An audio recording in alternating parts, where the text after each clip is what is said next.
सद्गुरू श्री ब्रह्मचैतन्य महाराज गोंदवलेकर यांचं प्रवचन 23 मार्च. प्रपंचात भगवंताची नड आहे असे वाटले पाहिजे. प्रत्येक माणसाला आपण सुखी असावे असे वाटते. भगवंताची कृपा आपल्यावर असावी, नामाचे प्रेम आपल्याला यावे असे वाटते. पण हा अनुभव आपल्याला का बरे येत नाही? जगामध्ये पाहताना कुणी मनुष्य सुखी आहे, समाधानी आहे असे आपल्याला का बरे दिसत नाही? अशी अवस्था असायला काय कारण असावे? आपण सर्वजण सदाचाराने वागतो असे आपल्याला वाटते.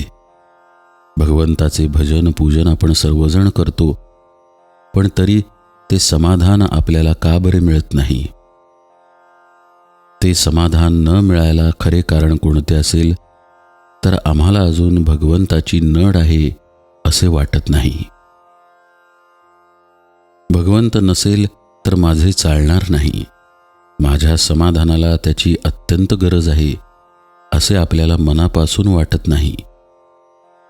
प्रपंचात पैसा अडका असावा, बायको मुले असावीत, शेतीवाडी नोकरी धंदा इतर वैभव असावे आणि त्याचबरोबर भगवंतही असावा असे आपल्याला वाटते.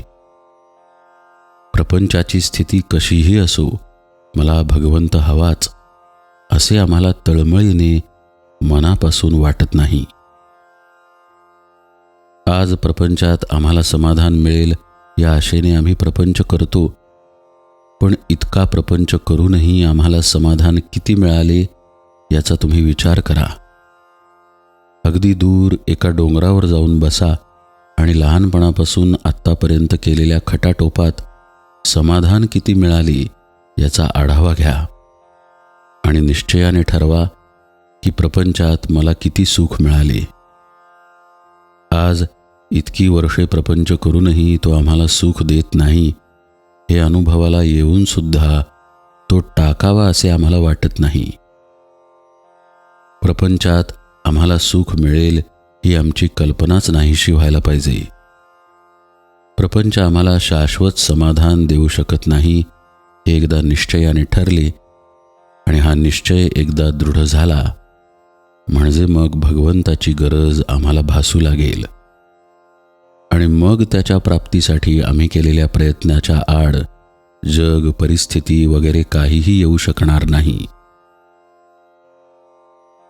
भगवंत मला पाहिजेच हे विचाराने ठरल्यावर त्याचे प्रेम आम्हाला यावे असे आपल्याला वाटू लागेल आणि त्याचीच आपल्याला आज खरी गरज आहे.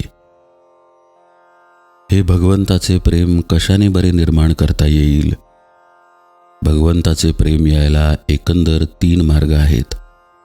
पहिला मार्ग म्हणजे संतांची संगती करणे, दुसरा मार्ग म्हणजे सद्विचाराची जोपासना करणे आणि तिसरा मार्ग म्हणजे अखंड नामस्मरण करणे. त्यापैकी ज्याला जो जुळेल तो त्याने करावा. भगवंत हवासा वाटणे यामध्ये सर्व मर्म आहे. जानकी जीवन स्मरण जय जय राम.